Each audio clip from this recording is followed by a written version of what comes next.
এখানে এখনো বোঝা যাচ্ছে যে আমেরিকা মাতার বাড়ি এবং কক্সেস বাজার যে পোর্টটা তাদের দখলে নিবে। সেন্ট মার্টিন একটা মাত্র নিমিত্তি মাত্র, এটা এমন কিছু না। সেন্ট মার্টিন তারা রেখেছে তার এক্সারসাইজ করার জন্য, কিন্তু বেসিক্যালি তাদের টার্গেট ছিল বে অফ বেঙ্গলের মধ্যে রাখবে, স্টেট অফ হরমুজ ইরানের তাদের কন্ট্রোলে থাকবে, পুরা এই এশিয়ার এই এলাকাটা তাদের আন্ডারে থাকবে এবং চীনকে তারা মোকাবেলা করবে। ট্রাম্পের যে রিসেন্ট ভিজিটটা ইয়েতে গেছে চীনে, is a failure, total failure. সে শূন্য হাতে ফিরে এসছে, কারণ এক বাংলা ভাষায় যদি বলি আমি, একটা চপেটা ঘাট দিয়ে তাকে ফেরত পাঠিয়েছে চীন সিং জিপিং। ওকে, এবং একই মুহূর্তে দেখা যাচ্ছে রাশিয়ার পুটিন এখন চায়নাতে গেছে। কারণ এখন যে জিও পলিটিক্স হচ্ছে, এই জিও পলিটিক্সের মধ্যে আপনারা একটু খেয়াল করবেন, ইংল্যান্ডে গভর্নমেন্ট বদল হয়ে যাচ্ছে। কারণটা কি? যদিও ইন্ডিয়ানের তাদের ডোমেস্টিক ইস্যু আছে, ডোমেস্টিক ইস্যুটা কারণ ইন্টারন্যাশনাল ইস্যু তো এর মধ্যে তারা ইম্প্যাক্ট করেছে এবং গ্লোবালি ইম্প্যাক্ট করেছে। এই জন্যে যে এই ইরান ইস্যুটাই নিয়ে মেন প্রবলেম হয়ে দাঁড়িয়েছে কেয়ার স্টেমারের জন্য। তো আদৌ দেখা যাচ্ছে যে এইগুলোর ইম্প্যাক্ট আমাদের মতন দেশ বাংলাদেশে এসে বলতে চান। চুক্তি নিয়ে যদি আমি কথা বলি, এই চুক্তির প্রতিটি লাইনে লাইনে যেভাবে লেখা আছে, আমি 32 পৃষ্ঠাটাই পড়েছি, 132 পৃষ্ঠা এখনো পর্যন্ত পড়ার সুযোগ হয়নি, আর এখনো আসেও নাই পাবলিকলি। এটা ক্লাসিফাইড করে রেখেছে, আনক্লাসিফাইড যখন হবে তখন আমরা যা বলতেছি যে এটা একটা গোলামির চুক্তি বা একটা স্লেভারির চুক্তি করা হয়েছে, এই চুক্তিকে নিশ্চয়ই আহ এই রাজনৈতিক কোনো সরকার করতে পারবে না। একটা জিনিস লক্ষ্য করেন রাজাক ভাই এবং বাড়ি, যে আওয়ামী লীগ সবসময় জনগণ দ্বারা নির্বাচিত হয়ে এসছে। আওয়ামী লীগ জোর করে কখনো ক্ষমতায় আসে নাই। হুম।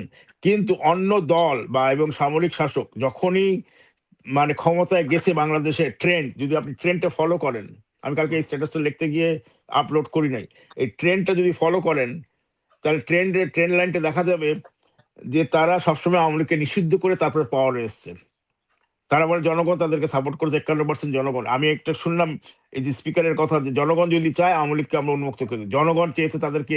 এবং ওই যে কি ডিফ্যাক্টো প্রাইম মিনিস্টার যেটা সালাউদ্দিন, সেটা টক শোতে বলেছে যে জনগণ চেয়েছে, জনগণ আওয়ামী লীগকে চায় না, যার জন্য আমাদের 51% ভোট দিয়েছে।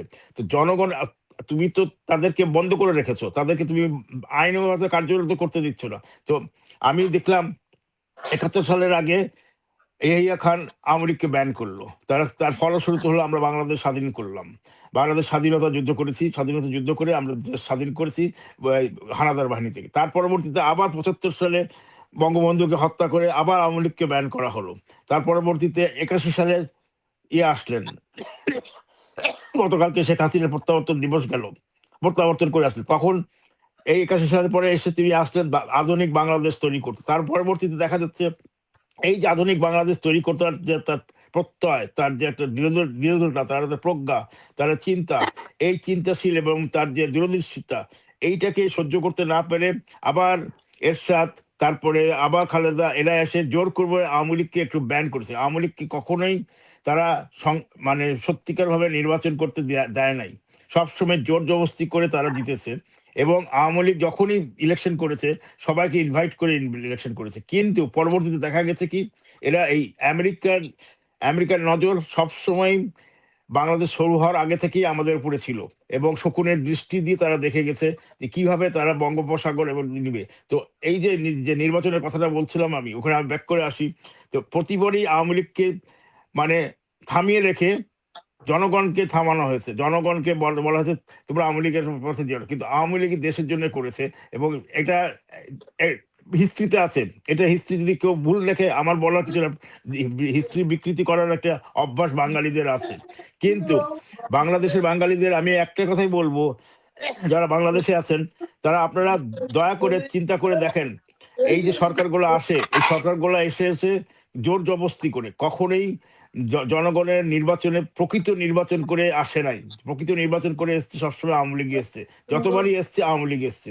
এবং এই আধুনিক বাংলাদেশ যখন তৈরি করছিল, আধুনিক বাংলাদেশ এমন একটা পর্যায়ে গেছে যে উন্নত দেশের পর্যায়ে আমরা চলে আসতেছিলাম, কাছাকাছি, একেবারে কাছাকাছি চলে আসতেছিলাম। এবং ইউরোপ বা সিঙ্গাপুর স্টাইলে বাংলাদেশটাকে তৈরি করার একটা মডেল তৈরি করতেছিলেন হাসিনা আস্তে আস্তে। সেই মডেলটাকে ধ্বংস করার জন্যই 24শে জুলাই কি 36শে জুলাই করা হলো, এবং সেই জঙ্গি উত্থান করা হলো, এই জঙ্গিদেরকে দিয়েই তাকে নামানোর ব্যবস্থা করা হলো। এইটাতে ভূ রাজনীতির বহু লোক, আমেরিকা তো আছেই, সাথে ভারতও আছে, সাথে পাকিস্তান আছে, টার্কি আছে, ইরান আছে, অনেকেই, এবং কিছু কিছু মিডল ইস্টার্ন কান্ট্রিও আছে, তারা চেয়েছে যে হাসিনাকে সরাও, হাসিনা বাদে বাকি সবাই ঠিক আছে। কিন্তু হাসিনাকে সরাতে গিয়ে তারা যে ক্ষতিটা করলো দেশের, বা পুরা ভূ রাজনীতি ক্ষতিটা করলো, ওই এলাকার রিজিওনাল ইমব্যালেন্স করে দিল, সেটা তারা চিন্তা করে নাই। যে চিন্তা করতো তাহলে এটা হতো না। চীন সবসময় দূরে থাকে, চীন দূরে থেকে দেখতে হচ্ছে কি হচ্ছে, আমরা এগাবো, তাদের নিজের স্বার্থ ছাড়া তারা কিছু এগোয় না।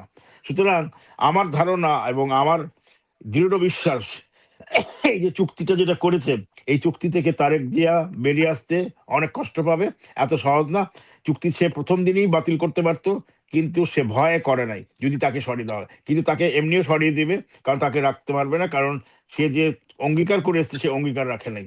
আমি এখানে একটু থামি এখন, আমার কাশি উঠে গেছে। রাজাক ভাই, সেলিম ভাই তো আরো বিস্তারিত বললেন, জি জি, কোথায় যাচ্ছি আমরা? না এটা ঠিকই সেলিম ভাই যেটা বলছেন, এটার মধ্যে মানে আরো আর কিছু খুব একটা যোগ করার মানে উপায় নাই। কারণ হচ্ছে আমরা একটা একটা ধ্বংসের দিকে চলে যাচ্ছি পুরো দেশটা। যদি এটা থেকে আমরা যদি জনগণ যদি প্রতিরোধ না করে, মানুষ যদি না জাগরিত হয় একাত্তরের মতো, কিন্তু আমাদের কিন্তু আপনার কোনো উপায় নেই। আমরা এই ধ্বংসস্তূপ থেকে আর কোনো বাইরে হবার কোনো উপায় নেই। কারণ হচ্ছে যখন কি আপনার সরকার দল, বিরোধী দল, তারপরে তথাকথিত সুশীল সমাজ, এই যে একটা বিরাট একটা গোষ্ঠী এখানে তৈরি হয়ে গেছে ইতিমধ্যে, এরা কিন্তু সবাই আজকে ডিপ স্টেটের ডলারের উপর নির্ভর করে আর দেশটাকে জাহান নামে যাক, তাদের কোনো মাথা ব্যথা নাই। এই ধরেন আপনার ইফতেখারুজ্জামানের কথা বলেন, সে কত আপনার এই ইয়া নিয়ে টিএবি, সে মানে দুর্নীতি নিয়ে, অব্যবস্থা নিয়ে কত কথা বলে, আবার সেই কি কি হইলো, ইউনূসের সঙ্গী হয়ে গেল। এই আপনার মানে প্রথম আলো, এরা এই গোষ্ঠীটা তো আজীবনই একটা এই বাংলাদেশে একটা বিরাজনীতিকরণের আপনার প্রচার চালিয়ে গেছে তারা। এই আপনার দেবপ্রিয় সহ আমরা দেখছি তারা মানে আপনার বিভিন্ন জেলায় জেলায় ঘুরে তারপরে তারা প্রচার করে এই দেশটাকে, যখনই দেখছে যে শেখ হাসিনা বা আওয়ামী লীগ ক্ষমতায় আসবে, তখনই তাদের কিন্তু একটা তারা কিন্তু ওখানে কিন্তু তার এক হয়ে যায়। আমাদের মানে আপনার একটা কথা বাজারে চালু আছে, আওয়ামী লীগ যদি যদি প্রকৃতভাবে কোনো নির্বাচন বাংলাদেশে হয়, সেখানে প্রকৃতভাবে কোনো নির্বাচন যদি বাংলাদেশে হয়, সেখানে আওয়ামী লীগ হারার কোনো চান্স নাই, কোনো চান্স নাই। কারণ সাধারণ নির্বাচন হইলেই আওয়ামী লীগ সেখানে জিতবে। কি কারণটা কি? আওয়ামী লীগ তৃণমূল থেকে সৃষ্টি হয়েছে, বঙ্গবন্ধু একেবারে সাদা আকারে আপনার তৃণমূল থেকে সৃষ্টি হয়েছে। আর যতগুলা দল আছে, বিএনপি মানে আপনার ওই ৬ নম্বর মইনুল হোসেন রোড ক্যান্টনমেন্টে তৈরি হয়েছে, এরশাদেরও ডিজিএফআই তৈরি করছে পার্টি। তাহলে তো এই তিনটা পার্টি তখন মার্কেটে আছে। আর জামাত তো আপনার পাকিস্তানের তৈরি, এবং সে আপনার মুক্তিযুদ্ধের পরে নাকি না গোলাম আজম ঘুরে ঘুরে ফান্ড তৈরি করছে আপনার বাংলাদেশে ৫০০ নাকি মসজিদ ভাঙে ফেলছে সেই মসজিদের টাকার জন্য, পাকিস্তান পুনরুদ্ধার কমিটি করে সেই সেই সেই টাকা দিয়ে আবার মিডল ইস্টের সাহায্যে তারা ইসলামী ব্যাংক করলো। এবং পরবর্তী সময়ে এই যে বঙ্গবন্ধুকে হত্যা করার পরে মিডল ইস্টের একটা মানে ফান্ডের বিরাট একটা স্রোত এখানে বয়ে গেছে, বিরাট একটা এখানে শত শত মাদ্রাসা তৈরি হয়েছে, এখানে এখানে জঙ্গি জঙ্গি লালন করা হয়েছে প্রচুর। আপনার এটা আমাদের শাহরিয়ার কবির ভাইয়ের একটা ইয়ে আছে, এখানে আপনার এটা রিসার্চ আছে। সেই রিসার্চে দেখা গেছে যে এখানে প্রচুর আপনার মানে মিডল ইস্টের ইয়া আছে, এবং এটা উনি সেই ইয়াগুলো দিয়েছিল। সেখানে একটা মানে আপনার ওনার মানে লেখার মধ্যে উনি সেই ফিগার গুলো দিয়েছিল তারা কোথায় কোথায়। তারপরে আমাদের আবুল বারাকাত সাহেব যে যে জঙ্গিদের মানে অর্থায়নের যে মানে জঙ্গিরা কিন্তু সারা বাংলাদেশে জামাতের যে ব্যবসা প্রতিষ্ঠানগুলো আছে, আজকে থেকে ১৫-২০ বছর আগে বলছে যে প্রত্যেক বছর ওখান থেকে ১২০০ কোটি টাকা মানে ইনকাম হয়, এবং সেটা তো এখন অনেক বেড়ে গেছে, অনেক বেড়ে গেছে। তাহলে তারা আজকে অর্থ বিত্ত, তারপরে তুরস্ক, পাকিস্তান, আমেরিকার সাহায্য নিয়ে তারা এখন মানে ফুলে ফেপে উঠছে। তো আজকে আমরা একটা শক্ত প্রতিরোধ মানে ইয়ার মধ্যে আছি, বিপদের মধ্যে আছি পুরা দেশটা। খালি এখানে আওয়ামী লীগ বলতে কিছু নাই, এখানে কিন্তু সমস্ত জনগণ কিন্তু একটা এবং সেটা আমি একটা জিনিস পজিটিভ জিনিস আছে, সাধারণ মানুষও একেবারে মনে করেন যে খেটে খাওয়া মানুষটা কিন্তু এই কথাগুলো আজকে উপলব্ধি করতেছে বাংলাদেশে। বিশেষত আমি তো গত আপনার 18 মাস তো ইউনুসের সময় তো মানুষ মুখ খুলতো না, এখন আস্তে আস্তে মানুষ মুখে কথা বলতেছে। মানে কারণ মানুষ আর সহ্য হচ্ছে না, মানুষের সমস্ত কিছু সহ্যের সীমা ছাড়িয়ে গেছে, সমস্ত কিছু সহ্যের সীমা ছাড়িয়ে গেছে। হ্যাঁ, তারপরে তারা কিন্তু আস্তে আস্তে কথা শুরু করছে, তারা বিভিন্ন জায়গাতে আপনার দেখবেন যে এই আপনার রিস্ক নিয়ে, জীবনের ঝুঁকি নিয়ে তারা মানে রাস্তায় বের হচ্ছে।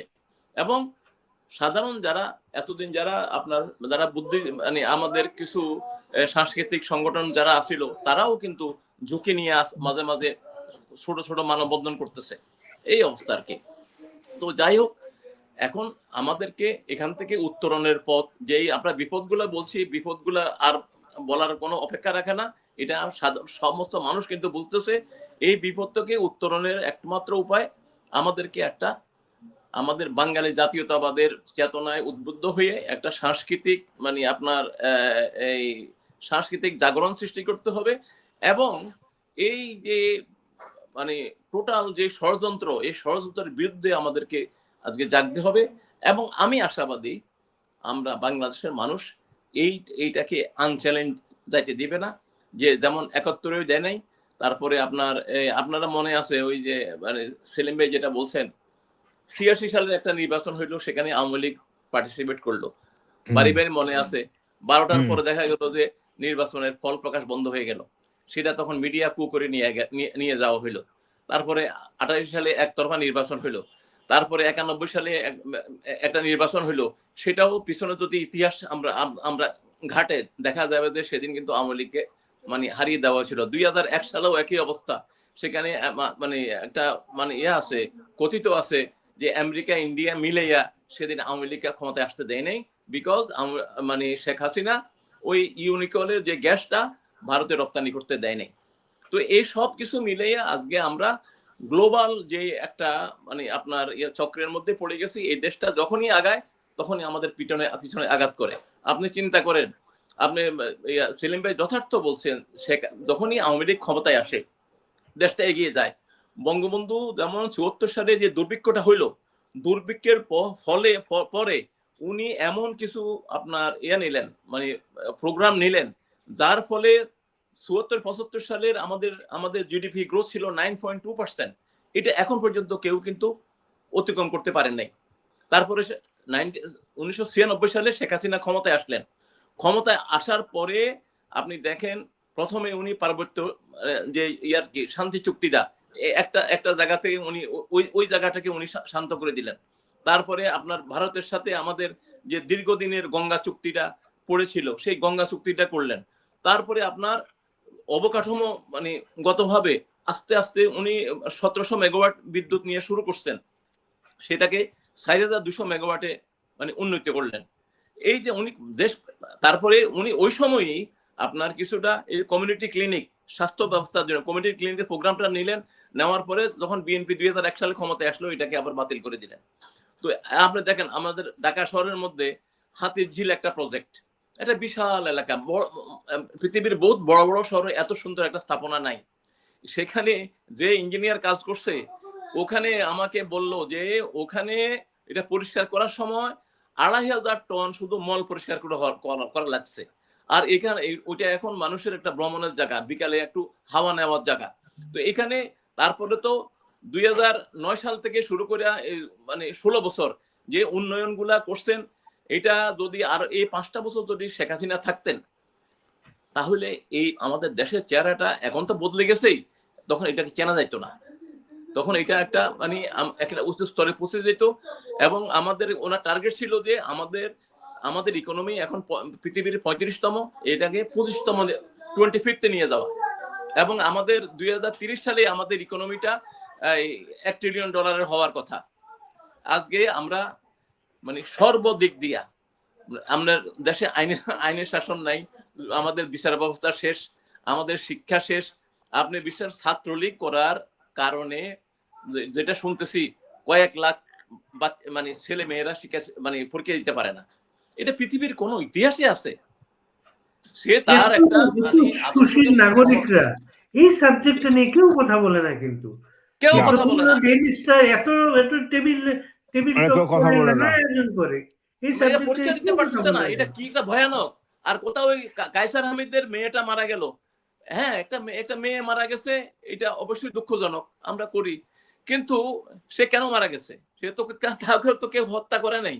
কিন্তু এই মেয়েটা তো, এই যে ওদের ফ্যামিলির যে ডবল স্ট্যান্ডার্ড, এই মেয়েকে দেখা গেছে একবার শেখ হাসিনার সাথে একেবারে পাশে দাঁড়িয়ে ছবি তুলতে, আবার যখন তাকে মানে একজন জিজ্ঞাসা করছে যে শেখ হাসিনা থাকা অবস্থায় যে আপনি মানে দেশের এখন নারী উন্নয়নের জন্য কাকে চয়েস করেন আপনি, তখন সে শেখ মুক্তিযোদ্ধাদের হাসিনা মুক্তিযোদ্ধাদের খাটো করতে জুলাই যোদ্ধা বলে একটা টার্ম বের করছিল, সেটা এবং তারা সেটাই ওন করতেছে না। আমরা মানব যোদ্ধা, আমরা জুলাই যোদ্ধা। জুলাইতে যা হয়েছে সবারই, আপনারা সবাই প্রতিহত করেছেন, কারোরই এই জিনিসটা ভালো লাগে না। আর আমাদের একটা ভিডিও আপলোড করা হয়েছে, সেটা আমরা কোনোদিনই গণভবনে যাই না, আমি ওর বাবা কেউ গণভবনে যাই না। আমরা কায়সার আহমেদের একটা ভিডিও আছে, ওরা বলতেছে ভিডিও আপলোড করছেন, আপনারা ভিডিও আপলোড করছেন, ভিডিওতে তাদেরকে দেখা গেছে, কিন্তু বলতেছে আমরা কেউ যাইনি। না সেটাই। আবার কিন্তু কয়দিন আগে কায়সার আহমেদ কি বলছে যে আমরা এখানে যাচ্ছিলাম, যাবার পরে আমরা এখানে মানুষজন দেখে আমরা সেখানে ঢুকলাম, ঢোকার পরে একজন আসি আমার কাছে এই ল্যাপটপটা দিল, আমি হাতে নিলাম, আমার ওয়াইফ একটা শিরোনি নিয়ে সেখানে কথা বলতেছিল, এমন তো কিছু আমরা তো কিছু নেই নাই, আর উনি বলছে আমরা যাই নেই। এখন ওনার বাচ্চাটাকে মাত্র উনি দাফন করে আসছেন, তারপরে উনি যদি এইভাবে কথা বলে, কারণ কায়সার হামিদ সাহেব ওনার রাজনৈতিক পরিচয় বা ওনার বাপের পরিচয় যাই হোক না কেন, ওনার বাপের নিয়েও আমাদের কথা আছে, যাই সেটা আমরা এখন নাই বললাম, কিন্তু উনি একজন আইকন ফুটবলার, আমরা সে আমাদের জাতীয় দলের ফুটবলার। উনি মাকে আমরা চিনতাম, রানী হামিদ।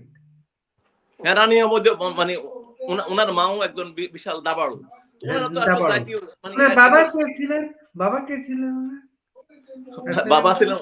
বাবা ছিলেন মিস্টার হামিদ, কর্নেল হামিদ, যিনি জিয়াউর রহমান যাকে পাঠাইছিলেন বঙ্গবন্ধু হত্যার পরে, তার লাশ দেখে জিয়াউর রহমানকে উনি কনফার্ম করছে যে he is dead, he is that Hamid, Ziaur রহমানের ঘনিষ্ঠ বন্ধু। এগুলা এসব কথাগুলো হয় কি এইভাবেই আসে এখন, না এইভাবেই বের হয় তরলের বিড়াল, যখন কথা হয় এসব কথাগুলো উঠে আসে, এগুলো আসলে বলা জিনিস না, যেটা চলে গেছিল আমরা সেগুলো ভুলতে চাই। তো যাই হোক, যে মূল কথায় আসি, যে ওনারা মনে করতেছেন আপনি আজকে, আমি মনে করি তারেক জিয়া সাহেব আপনার বাংলাদেশের প্রধানমন্ত্রী এবং শফিকুর রহমান সাহেবের জামাতে ইসলাম আজকে এই বিরোধী দলে আছেন, তারপরে ইউনূস সাহেব পিছন থেকে এখনো শক্তিশালী ব্যক্তি হিসাবে আমরা জানি, এরা চারিজনে চাচ্ছে যে দেশটা যে রসটা আছে বঙ্গোপসাগরের, আমাদের যে রসটা আছে, রসটা বিক্রি করে তারা নিজেরা, তাদের পরিবার নিজেরা, তারা মানে সুখে শান্তিতে বিদেশে বসবাস করে, তাদের বাংলাদেশের প্রতি তাদের ন্যূনতম আগ্রহ নাই, এখনো ছিল না, কোনো সময় থাকবেও না। তো আজকে তারা এই দেশটাকে শেষ করে দেওয়ার চেষ্টা করতেছে। আমার মনে হয় বিএনপির যারা আছে, মানে যারা সমর্থক আছে, তাদের মধ্যে অনেক দেশপ্রেমিক মানুষ আছে, তাদেরও আজকে এই উপলব্ধিটা আসা উচিত যে এই দেশটা যদি এইভাবে যায় তাহলে আমরা কোথায় যাব। বাংলাদেশে যদি না থাকে, সবাই তো আর তারেক জিয়ার মতন লন্ডন যেতে পারবে না, ইউনুসের মধ্যে প্যারিস যেতে পারে না, তারপরে এর নামে খলিলের তো নাগরিকত্বই আছে, তারপরে আদিলুর রহমান আছে, মানে ইফতেখার আছে, এদের সবাই কিন্তু ডুয়েল নাগরিকত্ব আছে, ওরা তো চলে যাবে, কিন্তু আমরা সাধারণ মানুষরা তো বাংলাদেশে থাকবো, সেটা সে বিএনপি করুক আর আওয়ামী লীগ করুক আর যে দলই করুক না কেন, তো এরা আমরা তো দেশে থাকবো। সুতরাং বিএনপির লোকদেরকে আজকে উপলব্ধি করার সময় আসছে যে দেশটাকে যদি বাঁচাইতে হয়, আমরা অন্তত মানে আমার দল আছে বলিয়ে দেশটাকে বিক্রি করে দিবে, এটার সাথে ওনারা যদি থাকে তাহলে ওনাদের অস্তিত্ব নিয়ে একদিন টানাটানি পড়বে। আমরা একটু সেলিম ভাইয়ের কাছে আসি, একটু সেলিম ভাই, এইটা কি বলে আমি রাজাক ভাইয়ের একটা কথা নিয়ে স্টার্ট করি। রাজাক ভাই যে বললেন যে কয়েক লক্ষ ছাত্রছাত্রীদেরকে পরীক্ষা দিতে দেওয়া হয়নি, আসলে যে ম্যাট্রিক পরীক্ষাটা হলো, এসএসসি পরীক্ষা, এখানে তাদের বাবা মা বা তাদের ভাই বোন কেউ যদি ছাত্রলীগের সাথে জড়িত থাকে তাদেরকে পরীক্ষা হলে নাকি বসতে দেওয়া হয়নি। এই খবর আমি সত্যতা জানি না, কতদূর সত্য এটা যাচাইয়ের ব্যাপার, ফ্যাক্ট চেক করতে হবে। আমাকে একজন এটা আমার ইনবক্সে জানিয়েছিলেন। এটা এটাতে বোঝা যাচ্ছে কি, যেটা আমি প্রথমে বললাম, যেটা আমার মানে একটা রিপোর্ট আছে, যে রিপোর্টে বলা হচ্ছে যে বিএনপি যেটা করতে চাচ্ছে এখন, তাদের নিজের মানে লাঠিটাকে শক্ত করার জন্য, তাদের ঘাঁটিটাকে শক্ত করার জন্য তারা জানে যে আওয়ামী লীগ ফিরে আসলে তারা দুর্বল হয়ে যাবে, যার জন্য তারা কোর্টে যাবে। কোর্টে গিয়ে এটা আওয়ামী লীগ এবং ছাত্রলীগকে, মানে এখন তো কার্যক্রম ব্যান করেছে, তাদেরকে সম্পূর্ণভাবে ব্যান করে দেওয়া হবে যেন এই নামের দল, কারণ তারা একটা বক্তব্য দিয়েছে, যারা গণহত্যা করেছে সে দল কখনো দেশ চালাতে পারে না। এটা সালাউদ্দিনের কথা, court and court, I court. Salauddin নিজের টিভি টক শোতে বলেছে। কিন্তু কথা হলো, গণহত্যা কে করেছে? আওয়ামী লীগ করেছে? আমার তো মনে হয় না আওয়ামী লীগ করেছে। আমি দেখি কোথাও খবর দেখতে পারি গণহত্যা কোথায় হলো? 2-4টা মারা গেলে কি গণহত্যা হয়? গণহত্যা তো মাস কিলিং। মাস কিলিং কোথায় হয়েছে এবং কিভাবে হয়েছে, তাদের প্রমাণ কোথায়? এখন পর্যন্ত তার লিস্ট নাই। তো এরা যেটা প্ল্যান করেছে, যে ডিপ রুটেড প্ল্যান, এটা আমাদের অনুধাবন করতে হবে, যে তারা চাচ্ছে এটা জামাতিকরণ বা পাকিস্তানিকরণ। তারা চাচ্ছে আওয়ামী লীগকে টোটালি ব্যান করে দিতে, এবং একই অলরেডি একটা প্রক্রিয়া শুরু হয়ে গেছে বিভিন্ন মিনিস্ট্রি থেকে। আওয়ামী লীগের যেসব কার্যকলাপ বা আওয়ামী লীগ বঙ্গবন্ধুর যেসব কার্যকলাপ, বঙ্গবন্ধুর এই ঐতিহাসিক যেসব জিনিসপত্র, মুক্তিযোদ্ধা মিনিস্ট্রি এবং অন্যান্য মিনিস্ট্রি থেকে সব কাগজপত্র নথি আস্তে আস্তে সরিয়ে ফেলা বা ধ্বংস করে দেওয়া হচ্ছে, যাতে এটা ইতিহাসের কেউ এগুলা যাতে নিতে না পারে। তো এই দিকে আমাদেরকে খেয়াল রাখতে হবে।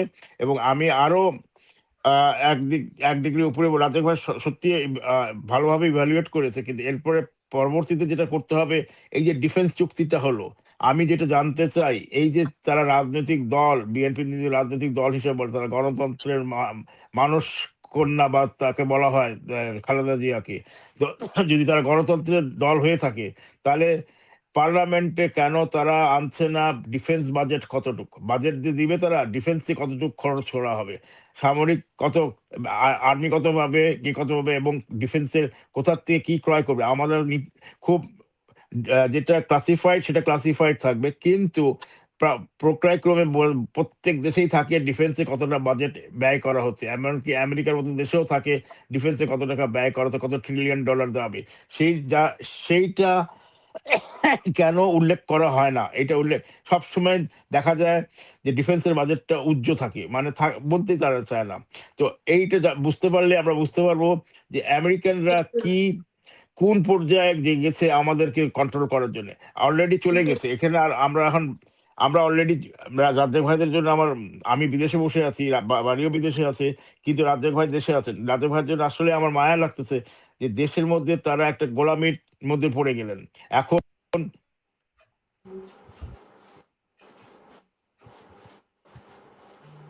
চলতেই থাকবে, কারণ এই চুক্তি থেকে কি করে বের হয়ে আসবে সেটা বলা খুব মুশকিল হয়ে গেছে এখন। কারণ এই যেভাবে চুক্তিটাকে প্রণয়ন করেছে, এ প্রণয়ন করাটাই তো ভুল হয়েছে। যেভাবে লেখা হয়েছে চুক্তিটার মধ্যে, কেউ বাংলাদেশের পক্ষে কোনো কথা বলে নাই।